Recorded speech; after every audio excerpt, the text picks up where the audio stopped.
we talk about lack of vocabulary or lack of grammatical structures or lack of some linguistic means that help you to express yourself. And then language barrier is actually language barrier as it is. So I actually do not like the term, but because the term exists, we need to use it, right? So what can be done? My answer to that is diagnostics. And because I'm a psychologist, first of all, diagnostics is the term that we often use in psychology. Does the word sound very familiar to you? Yeah, I'm sure, but I do not often hear the term diagnostics from English teachers. We deal more with needs analysis, right? But diagnostics, it's something very similar to needs analysis, but diagnostics in psychology is a very common thing to do. So what I suggest is to perform some sort of diagnostics for your students and to actually understand the reasons that they think they have for language barrier. And as you see, and I like that there are like actually 4 screens here, so you can look at any of them. And as you see, there are 2 columns, and the column on the right tells about all objective reasons. Objective, when I say objective, it means that they actually so obvious and so evident that probably that's not something we should deal with. That's something we should just agree they exist and make sure that our students are prepared. Let's say this could be regional accents or slang or professional jargon. You can hardly prepare your students to be, always ready to communicate in this context effectively. So they will experience language barrier anyway. Let's just agree on that. Okay, so then noises. You're going to a restaurant or to a bar, you don't hear anything. You have a language barrier. I mean, what can you do with that? Well, adapt, I guess. So high volume, low volume, or some other problems in the environment. Then, an interesting point here is that information can be just irrelevant to the speaker and to the listener. So you are listening, but then you understand, well, I don't really care much about that. Why should I listen? So what happens? They sort of switch off and that they do not understand. Fine, let them be, right? Then the problems of literacy or the problem of special educational needs, what is now called SEN, right, special educational needs. Some students have problems, objective problems with, hearing or with speaking or with, well, let's agree again that these things just exist and that's it. Well, there are cultural differences and stereotypes. So when I lived in America, I faced lots of stereotypes about Russian speaking English. I'm sure you've all seen these films where Russian people, like supposedly Russian, speak English in American films, for example, right? They have very specific accent. And so everyone was expecting me to speak this way. And when you are stereotyped and when you enter conversation with lots of stereotypes like that, you get nervous. I got nervous myself, though I do not sound like this. So I can understand my students who are judged and they don't like it. Well. Interesting point that I've noticed is that when you travel, you also communicate non-verbally as well.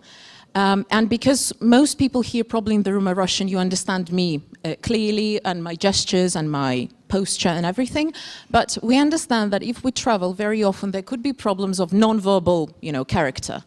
Some gestures that are not clear or excessive or not understandable, and we should keep this in mind. All these reasons, like reasons on the left, for me are objective and you just, okay, you agree they exist and that's it. As for the right column, this is where this umbrella term and the idea of an umbrella appears because this is where the subjective reasons come and that's the most difficult thing, right?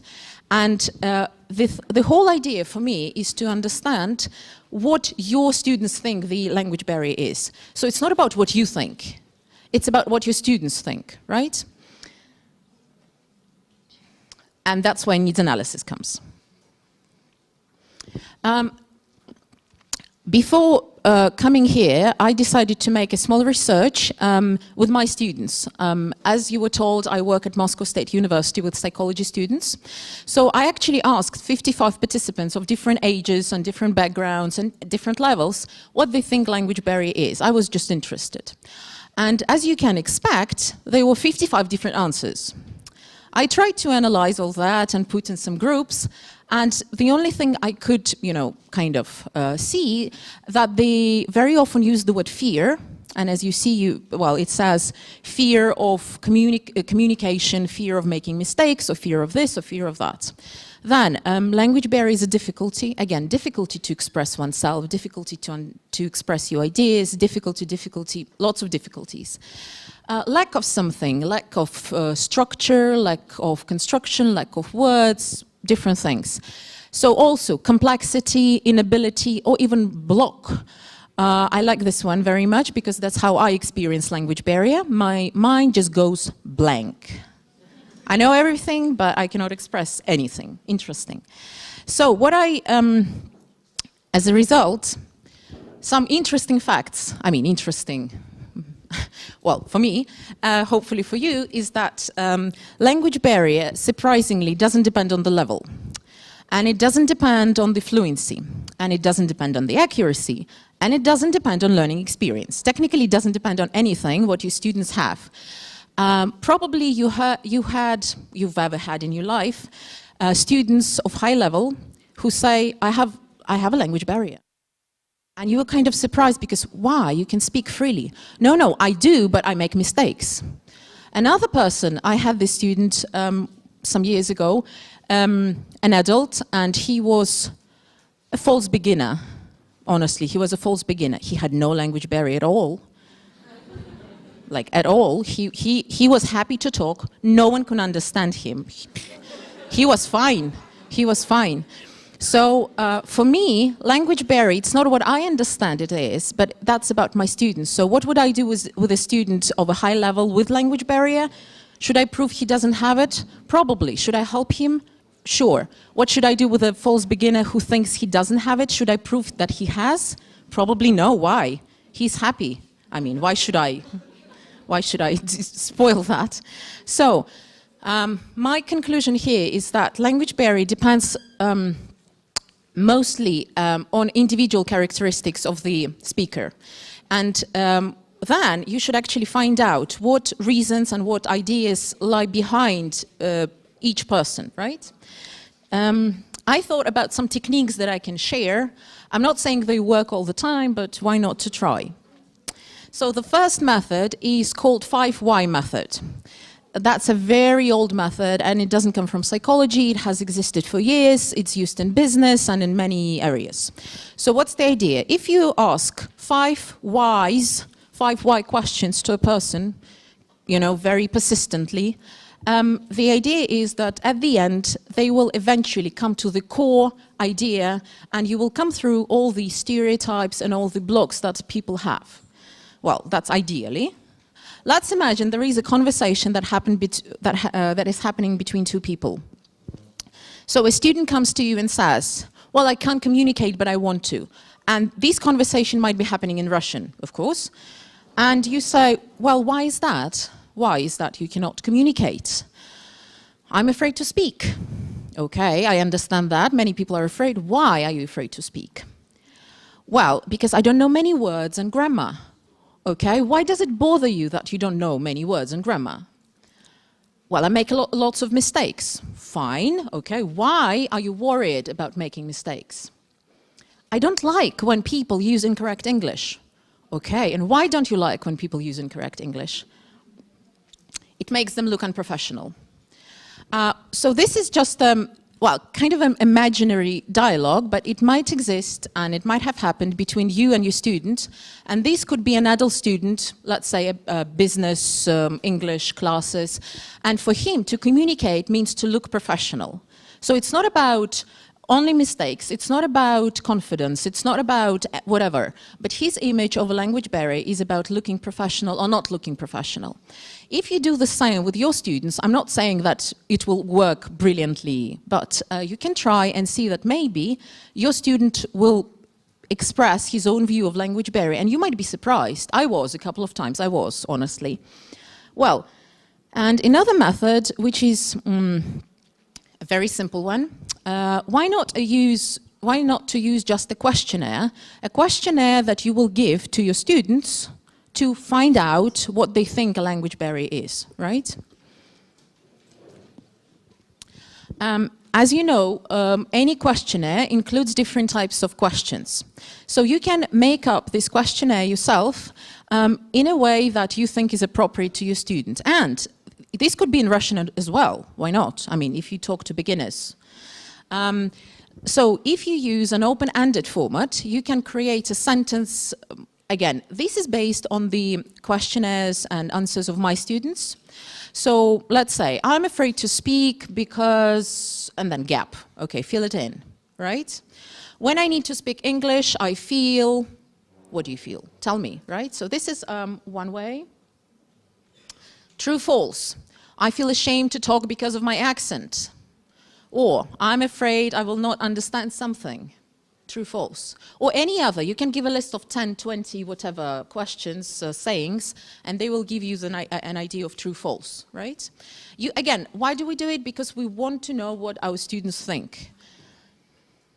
And closed-ended format, so it's like typical A, B, C, D. You can give as many variants as you want, and they can choose as many as they want, so it's up to you. But questionnaire can work, and if you test, do you do any placement tests at the beginning? I'm sure, like we do placement tests when we start with a new student. Why not to do the placement language barrier test, right? Why not to see what they think? Well, and as you heard many times already, I'm a psychologist, so I decided to look at it from some other perspective as well. And if you remember this slide about what language barrier is, that it's fear, it's stress. So I decided, why not to compare language barrier to stress, simple as it is. So it's kind of stress, right? We are stressed when we talk. So any stress in psychology is manifested at 3 levels. So it's not only how we feel, right? This is psychological level. That's about our negative emotions. That's about our lower cognitive activity. This one, it's when actually your mind goes blank, right? And you know, but you kind of don't know anything. Well, but also there are 2 levels, and we often forget about that. So the second level is behavioral. Behavioral level can be manifested, and it's all about manifestations, in different things. If I'm afraid to talk, I might think of, going away from you, like physically, I might be moving. I might be choosing a very closed postures, and I could be very closed myself. I might be avoiding communication in the first place because I don't want to talk, right? Or I will be making mistakes. This is also behavioral level. And the last one, interesting one, this is physiological level. Physiological level, it's when you see all this blushing and sweating and stuttering and everything that happens with a person physically when he experiences language barrier. And this is quite scary for them, and this is quite scary for teachers because we don't know what to do, right? He goes all red or white or green, I don't know. And then we get lost what's happening. So, and then there is this interesting theory in psychology, a very old one. It's called James Lange theory of emotions. According to this theory, you don't need to agree with the theory, it just exists. So we are happy because we smile, and we are sad because we cry, not the other way around. Usually we say, we smile because we are happy, right? Here, it's not this way, so we are happy because we smile. What does it mean? If you do something with your physical reaction, with your body, your organism reacts in a certain way. So my idea that probably we can deal with language barrier from the physiological level as well. Why not to help them breathe better, relax more, stand beautifully, tell them what to do with their hands, tell them what to do with the distance, with their eyes, with their body. Why not to help them drink some water before they speak? Or, I don't know, why not to give them ways to cope with body problems and physical problems, and then their psychological level will, build up and catch up with that. well, just based on this theory, I had this idea. Sometimes it works, sometimes it doesn't, but again, why not to try, right? And as you're all experienced teachers in this room, I'm sure, you've used lots of techniques to deal with language barrier. So I'm sure you do the error correction, right? Because, well, they should speak properly and nicely. That's what we think. That's about fluency and accuracy and so many things. The list will go on. But my idea is whatever technique you are using, it will not work, or it will not work most effectively if that's not what your student wants. Let's imagine he wants to get rid of mistakes and you want to boost his fluency. You will eventually meet at some point in your needs, but that will take time. So my idea is that if you probably work with what is most important and what bothers your student, not you as a teacher, the effect will come faster, right? And then the range of techniques can be absolutely new or absolutely classical, but it will be what your students want and need, right? And I think we're done, and thank you very much.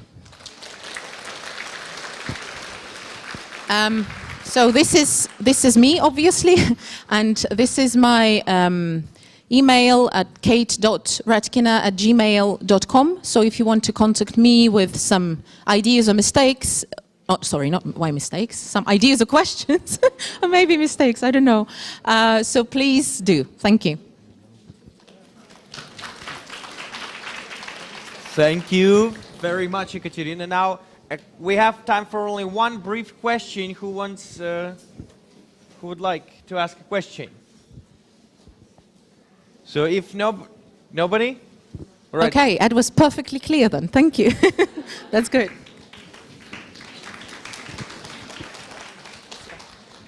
Thank you very much. And now, the last speaker for this segment. The last speaker for this segment is Claire Barnes. Claire Barnes has been working as a teacher and teacher trainer for over 30 years. She's currently based in Moscow, that's where we are right now, where she works as a teacher and a CELTA trainer for a large private language company, BKCIH. In addition, Claire enjoys presenting and running workshops for English teachers. So it's kind of like our cup of tea right now. And on behalf of Cambridge Assessment English. So let's welcome Claire Barnes. So there are two microphones, if that one is better.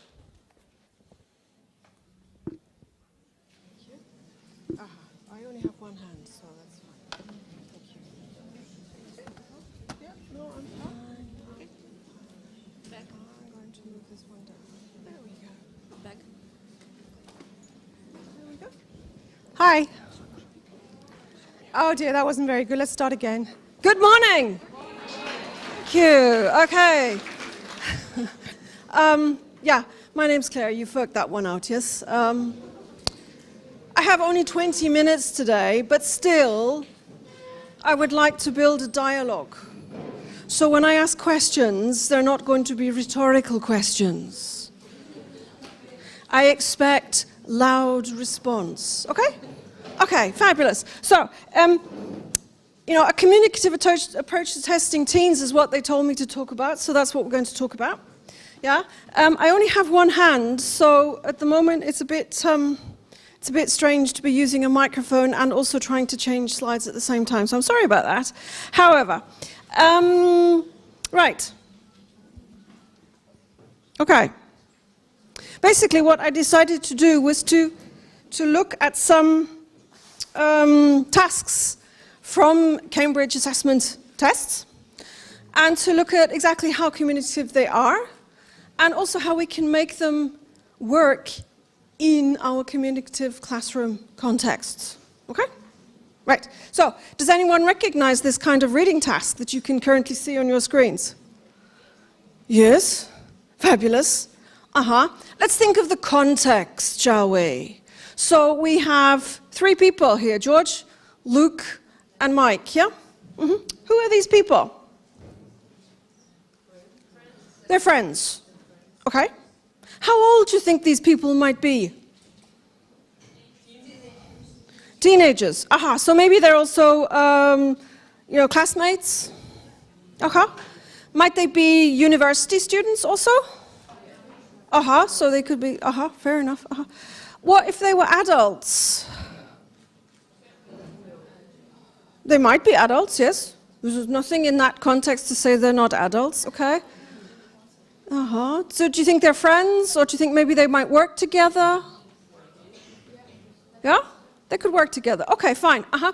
And what's all this about, exactly?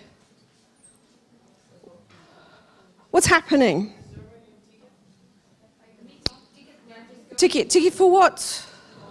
A concert! Finally, we arrive. A concert. Okay.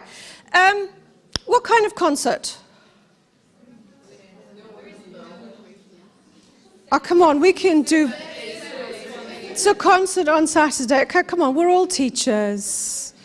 You can't go into the classroom and go, there's a concert. What kind of concert? Yeah, concerts tend to have music. That's a feature. Mm-hmm. What kind of music? Rock music. Okay, anything else? Pop. Heaven preserve us. Classical. Okay. There are many different kinds of music. And... Jazz. Yay. Okay. So, country music. Okay, not going to that concert. Okay, right. The thing is, are you going to set that concert for that context for your students, or are you going to let your students set